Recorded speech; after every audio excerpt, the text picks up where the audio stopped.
everyone. Welcome to the Forum for Global Studies latest podcast. I am Dr. Sandeep Tripathi, founder of Forum for Global Studies. Dear friends, we know that after the collapse of the Soviet Union, there was a high concern that the border conflicts might erupt among Central Asian states. And they needed the help of external powers to ensure their internal stability and check the external forces. Against this backdrop, Shanghai 5 was formed in 1996, and later on it converted into the Shanghai Cooperation in 2001. And recently, India hosted a SCO virtual meet. So though it was initially not scheduled for virtual, but later on it was scheduled as a virtual meet. So we have lots of questions regarding SCO, its significance, how does it provide a security architecture in the Eurasian region, and the way India entered in the 2017 in SCO, so how it had changed the character of SCO. So for this, we have with us a very leading voice on foreign affairs, a prominent face of foreign policies, India's foreign policy. We have with us Suhasini Haidar, and I really welcome on behalf of the Forum for Global Studies that you accepted our kind invitation. Dr. Tripathi, thanks so much for having me. Humble. She is diplomatic affairs editor for the Hindu, a very oldest and respected newspaper across the country. And before that, she was foreign affairs editor and prime time anchor for the leading English news channel CNN IBN, where she represented a signature worldview with Suhasini Haidar.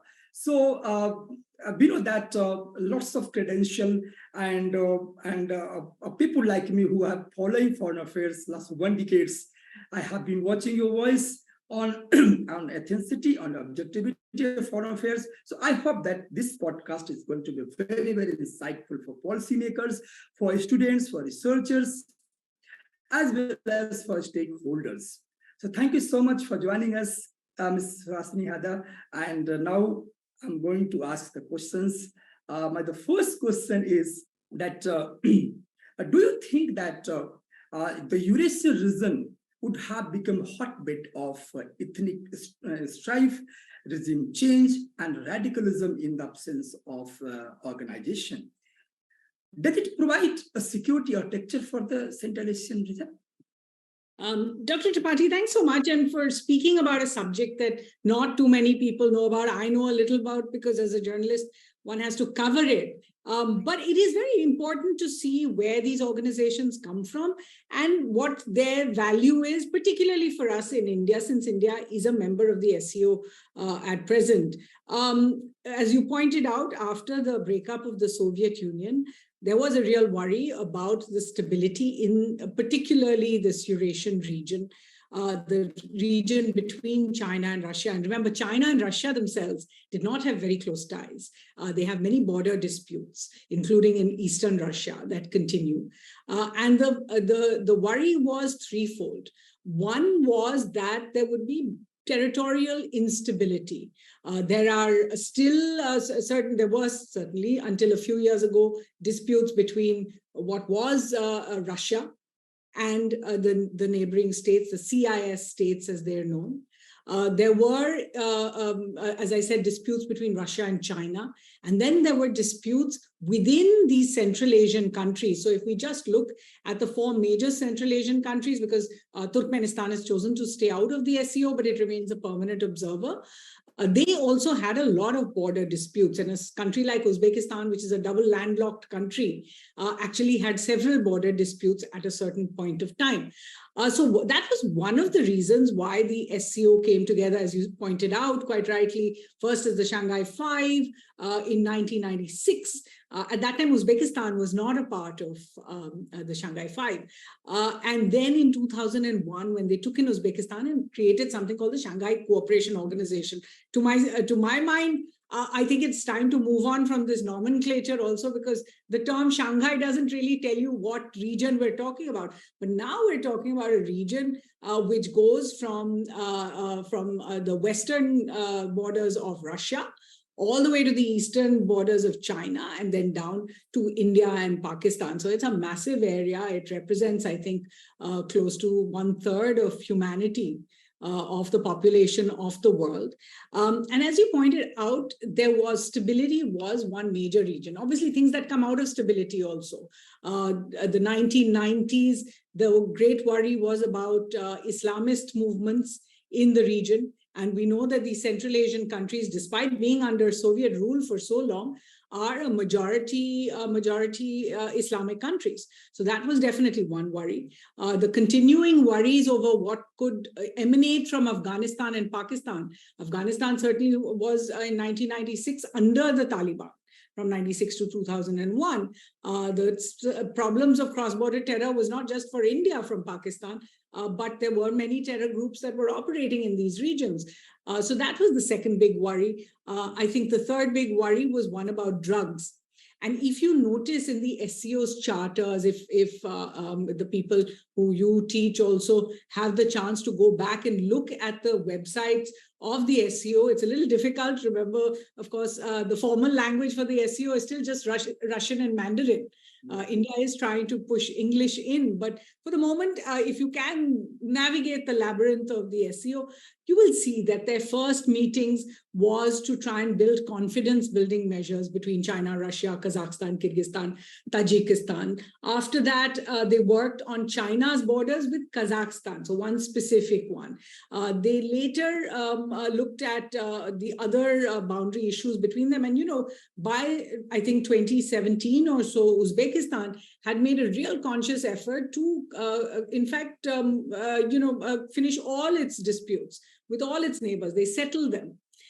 So now we are looking at an SCO that made stability its cornerstone. And I would take it one step forward, and then we can discuss that as well. So they made stability their cornerstone. The second most important thing, as I said, was this worry about terrorism. Russia had also faced the Chechenian war and terror acts from there. China was certainly worried about it. So what they did is they created, based in Tashkent, based in Uzbekistan, in the center of the SCO, they created something called the RATS, the Regional Anti-Terror Structure, where they held exercises on counter-terror. This became a big, major point for them. So security was a cornerstone, terrorism was a cornerstone. And now I think they are moving, having felt that they have stabilized the situation, are moving more towards issues like connectivity. Yes, very nice. Yes, I agree that the security has been the cornerstone, and now they are moving beyond the security. They just started talking about the developmental agenda. And so related to security, the second question to you, that how do you think that this SCO has created a geopolitical balance? Just because we have seen the vacuum, the geopolitical vacuum after the collapse of the Soviet Union, and on the name of human rights, United States, EU and all the countries, they started regime change to destabilize the region. So there was the basic concern for the Central Asian region. So do you think that till 2017, the dominant identity of SCO as Russia and China? So do you think the two major states, two major powers, has prevented the interference of the United States in this region? And this is a geopolitical balance. The second is how it has harmonized the big powers like Iran, Russia, and China, because all the three countries, they were trying to maintain their hegemony, their economic interests, especially with the rivalry, internal rivalry, tactical rivalry between the Beijing, the Moscow, and the Central Asian region. Well, I think it's interesting how you put it, which is that the US had all these intentions in the region. But what we must remember is all of these countries also were building their ties with the United States. After all, the kind of polarization that we see today in 2022 and 2023 has not existed for these 2 decades. So yes, while China and Russia have been worried about the US influence in these regions, particularly after the Afghanistan war, where the US literally teamed up with Pakistan to create terror groups that became terror groups, but to build the Mujahideen that fought the Russian army and then stayed on but we saw that they moved into other directions after that. So there has been concerns over that. But both Russia and China have been trying to build their relationship with the US nonetheless. I think what eventually happened when you talk about trying to harmonize or equalize or put a balance in the world is maybe not have been part of the original idea. It's interesting actually that today China refers to the Quad as anti-NATO. Yes. But in 1996, when the Shanghai Five came together, and then again in 2001 with the SCO, there were US intelligence reports that have now been declassified from US diplomats in the region who wrote that this has the ability to become an anti-NATO. So it was a very different kind of projection that they were making, that the SCO would become an anti-NATO kind of thing, because when you say stability, or when you say territorial disputes, you are also talking about strategic ties between the countries. And the moment you get into strategic ties, security-related ties, not just terrorism, they also now do conduct other exercises between the SCO countries, although it's not a part of the SCO. The moment it militarizes, then the worry is that this becomes a kind of counter to what NATO created trans-Atlantic. So yes, in that sense, it was seen as a kind of balance, a counterbalance. The second part, I don't think you can get away from whether you see it in the US prism of democracies versus non-democracies, or you see it from the Russian and the Chinese prism of color revolutions and regime change from the US, and the US trying to spread what it sees as its own ideology in the rest of the world. Whatever your perspective on this is, there is no doubt that when you look at the SCO members, India and Pakistan are, of course, electoral democracies. But the rest of the SCO members have very strong leaders. They work more or less, because of the result of coming out of the communist system, they work more or less on one-party systems. So there's one party, there's one president. These are strongmen of the region. So that's why when they are called an association of autocrats, as the SCO is referred to, it is seen as a counterpoint to the US that sees itself building coalitions of democracies around the world. But the SCO tries to say that we have a different definition of democracy. China has said publicly that the democracy is not Coca-Cola, that only the US has the secret ingredient required for it. Our style of working is also democracy. Our members of the Communist Party come from the local region. I'm not justifying that thought for a minute, because obviously we in India understand that democracy does have a universal quality to it. There are universal rights that are guaranteed under it. But the fact is that the counter narrative is at least trying to be built. I think the third place, and this is where something has really changed, and we can discuss this a little further when it comes to connectivity becoming the new kind of place where the SCO is trying to move, is what happened after 2013. In 2013, Xi Jinping announced the Belt and Road Initiative. In those days, that was called the SREB, the Silk Road Economic Belt. And he announced this grand plan for, $500 trillion eventually, to not in China.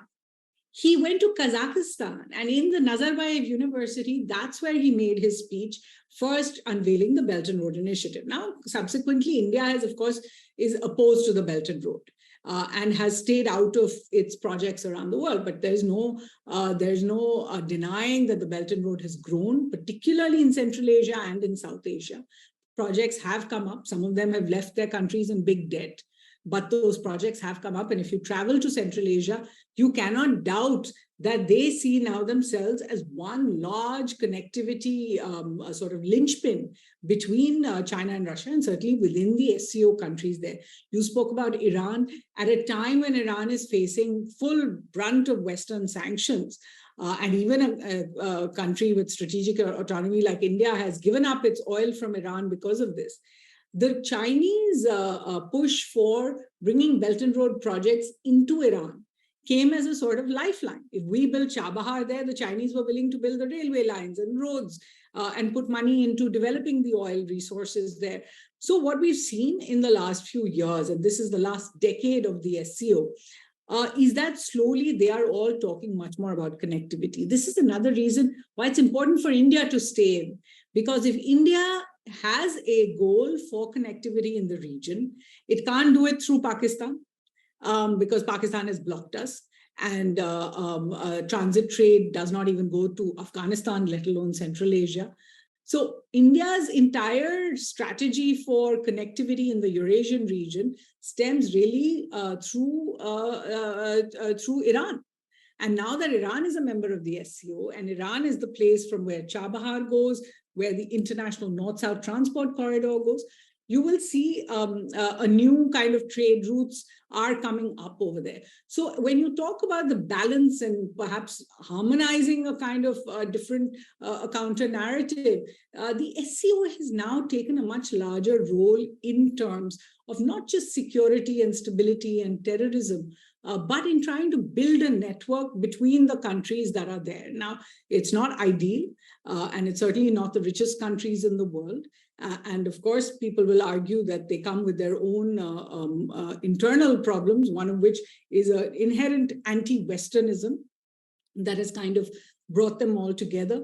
But you can't take away from the validity of a grouping that now has these 9 members in it, that encompasses 1/3 of the global GDP, that has 44% of natural gas in the world is found in SCO countries. Thank you so much for your remarkable insights. And 2 points are very important that you highlighted. One is that, first of all, China and Russia both rejected the US model of democracy, and they accept that, yes, we are going to create an alternative global order. And the order is based on somehow, I think this SCO is a realignment in that aspect. The way they challenge their democracy and the human rights, in the mask of the human rights of the Western country. And US has been successful in labeling the SCO as an anti-West organization. But 2017, it was a landmark year where India's entry in the SCO. Do you think that India's entry into the SCO has changed the navigation of SCO, trajectory of SCO? Well, I have to be honest, Dr. Chatterjee, when India joined the SCO in 2017, I wrote a very critical piece because I felt that there must be clarity in what India's strategic goals are. If strategic goal is strategic autonomy, then that is not the same thing as being a part of every grouping. So in a sense, yes, I have been proven wrong that the SCO has been, in a sense, India's way of balancing its other alignments. But the basic question remains that India's entry into the SCO came in the same year as India's entry into the Quad. A lot of what we do with the SCO and BRICS, which also includes some of those members, is very much like what we do in Quad. If in the SCO we do, if in the Quad we do military exercises or naval exercises, in the SCO we're doing regional anti-terror structure exercises. We took part in Vladivostok exercises with Russia and China. If we're looking at vaccine deliveries in the Quad, we have vaccine R&D facilities in the BRICS. If we're looking at bringing economic prosperity in one, we're looking at economic prosperity in the other as well. What is India brought to the SCO?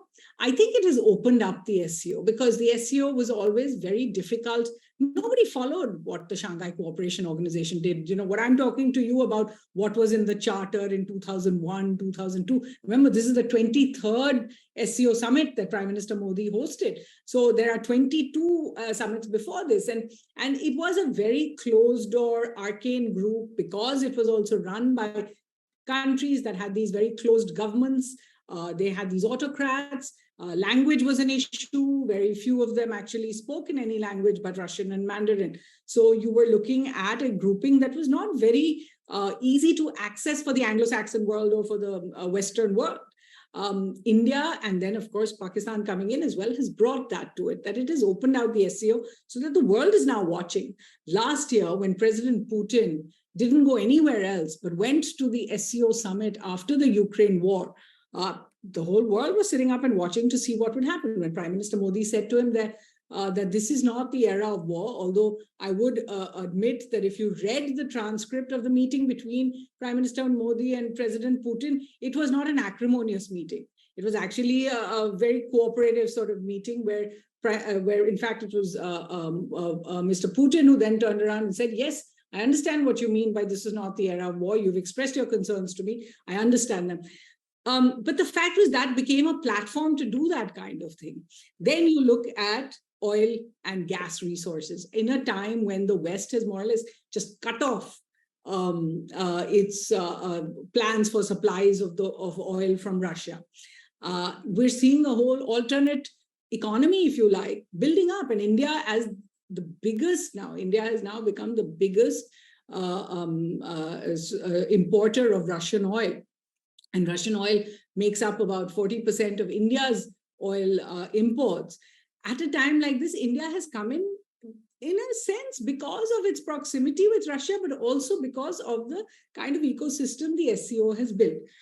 The third place where I think India has really made great strides is, of course, terrorism is important. And, Prime Minister Modi makes a point of mentioning terrorism, the double standards on terrorism, whether it's from China or, of course, from Pakistan. But I think what India has also brought is the entire cultural ties between SCO countries.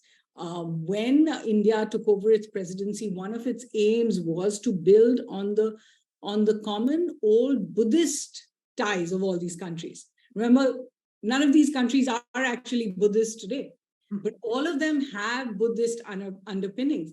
And India was able to bring that out in its tenure. And I think it has changed the way the SCO is seen as a very strong security, stability, terrorism, anti-separatism, anti-extremism kind of organization, into an organization that seems more comprehensive and seems a little more wholesome, if you like, because of India's membership here. I think the last part India is still pushing to change is on the language. And if maybe next year India is able to succeed in its proposal to bring English in as well, it will actually open out the SCO more and make its workings more transparent for the rest of the world. Yes, you rightly pointed out that SCO, the interest in SCO, it had changed. India's entry in SCO, it had changed the character of SCO. And we have seen the statement that this is not era of war. This statement was echoed throughout the year, in each and every summit. And we should not forget that this was SCO platform, where Russian President Putin was there. So I really agree with that, yes, India had changed the dynamics and the discourse of SCO. It has tried to balance Chinese excessive presence in the Central Asian region in terms of the connectivity, the way India is working with Iran in terms of the INSTC, International South Corridor, International North-South Corridor. It is somehow interlinked with that region. So Eurasian region important for this project. So I think, yes, you rightly pointed out that India's entry had changed the navigation of SCO. And you also highlighted that, yes, the level of anti-West SCO, it has also changed, I think, because India is a democratic country. So being a democratic credential, West cannot say, okay, this is somehow the dominant of the Beijing, the Moscow dominant organization. And the last point that you mentioned, that yes, the Quad and SCO. So very interesting. We have seen lots of questions our external affairs minister who was asked in the European country where you stand, and are categorically he made it clear that we stand with our interest. So I think that is a very landmark initiatives and a very landmark achievement in terms of the India's strategic autonomy. So the last question and the very important question is Wagner Group. We have seen that the Wagner coup in Russia recently, and lots of questions begin to arise that about the stability in Russia, because for this Eurasian region, And in fact, I frankly accept for the India also, Russian stability is very, very important. So do you think that this sort instability, I'm not saying the stability, but sort disturbance by the Wagner coup, tried to coup in Russia, so it has any impact on SU? Well, it certainly was an interesting moment, and particularly because the Indian SCO summit, which really became a very small version of it, it was a virtual summit of less than 3 hours, which I think is unfortunate. And I should make a plug over there. I do still do a version of Worldview on the Hindus YouTube channel, as well as on the Hindus website every week, where I've looked at both the SCO this week and whether India lost its opportunity by holding only a virtual summit. And I've looked at the impact of the Prigozhin mutiny in Russia. But I do think that we have to take a larger view of what has happened in Russia. In fact, Mr. Prigozhin did not want to topple President Putin. He made that clear even before the compromise had been worked with him.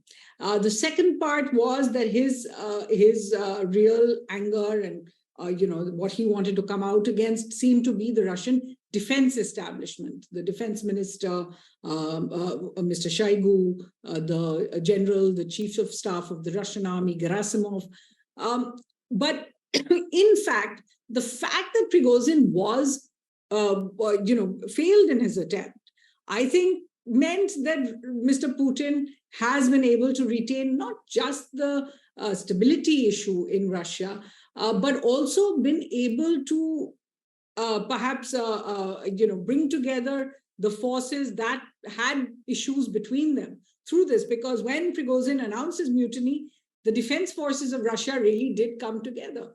And the third part, I think, which has to still be seen, because we don't know what the deal between President Putin and Prigozhin was, or that was brokered by Belarusian President Alexander Lukashenko. Putin has been able to do what he actually started out wanting to do in June, when they announced that the Wagner group must fold its forces in with the Russian military. At that time, that's when the mutiny happened. Now, as a result of what has happened, the compromise effected with Prigozhin, the fact that most of his 25,000 strong troops did not actually go with him to Belarus, what you're looking at is exactly the same outcome, which is that the Wagner group is being folded into the Russian military, and those who resist are either being arrested or otherwise. So I think the Wagner mutiny became an interesting point because Mr. Putin made his first appearance at the SCO. And in fact, Mr. Putin referred to it in his speech, but you didn't hear the Wagner mutiny or stability in Russia issues making it in the rest of the SCO. In his speech, President Putin said that he wanted to thank the SCO group because it was the SCO countries he's spoken to. Mostly. I think in addition, he spoke to Turkey. Belarus is going to become a member of SCO. But the other leaders, the Central Asian leaders, Prime Minister Modi, he spoke to after the mutiny was over. And he said that Russia will come out of it stronger and all the rest of it. So I don't think it will affect the SCO as much. But I do think somewhere there that the war in Ukraine that has now gone on for 1.5 years is going to have its impact in many ways, not just on the SCO and all global organizations. The first is, of course, the fact that the war is continuing, and it becomes a little difficult to explain because the SCO doesn't even refer to it in its joint statement. The second is in what will happen in terms of security. If Russia is completely focused only on its war in Ukraine, then what does that mean for the stability of the region? What does it mean for India, which is a defense importer from Russia? Those questions are now going to be asked more and more in the next year. And SCO countries that are dependent in many ways on Russia will also be asking that question or have some kind of tie-up. The third part is, of course, what the sanctions will mean. And here it's become very interesting because although 140 countries at the UN voted against Russia, voted to criticize Russia for the war in Ukraine, less than 40 countries, only 40 or less countries have actually joined the sanctions regime. So you just have European Union, which is nearly 30 countries, the US, and then you have a few others like Japan and Australia and New Zealand and South Korea and that kind of thing, joining the sanctions. So all these other countries that are now part of the non-sanctions regime are looking at ways to come closer together to discuss how to circumvent them, which is why it's important that in the SCO joint statement, chaired by India, there is a line in there to say we must look at ways to deal with each other in national currencies, currencies other than the dollar. Iranian president, of course, went a little further, I think, and said that, in fact, there must be a de-dollarization of the global economy. But you will hear more and more of this coming up, if you like, with the rise of the rest, those who are not with the West necessarily on these issues, coming through because of what we are seeing going on between Russia and Ukraine. And of course, Wagner mutiny is part of that. Thank you so much for your elaboration, and it's a very important insights that you have pointed out here. And yes, I agree with you that the way India, we should concern about the ongoing war between Russia and Ukraine. And instead of we talk about the SCO, and instead we should talk about the Wagner groups, I think we should must focus on somehow what is the trajectory of this Russia-Ukraine war, just because India has been a very important partner and will remain with the Russia just because of the defense as well as energy ties. And we are very concerned about the fertilizers supply chain disruptions. It has deeply impacted on Indian economy, Indian agriculture, because both Russia and Ukraine, India has been importing fertilizers and petroleum products. So that is the concern. That is the main point of concern, that this war directly impacted India. Some commentators, especially from the West, they are saying that India has benefited from the oil, but I won't believe this. This is because it's a very short-term dimension that. And when everything will be fine, so I won't hope that Russia will the same supply this discounted oil. So, but the thing is that supply chain disruption is very important, and so thank you so much for your insightful remarks. And I hope that yes, your long-standing experience, the way you cover, the way you have covered the story, and in your 20 years experience of journalism, I think it was reflected in this program. So I hope that audience, and especially young scholars, research scholars who have been following to you, they'll be benefited from you. Thank you for having me on, and for your very insightful questions on a subject, as I said, which most people don't focus on as much as they should. Thank you so much. Thank you so much for joining. Thank you.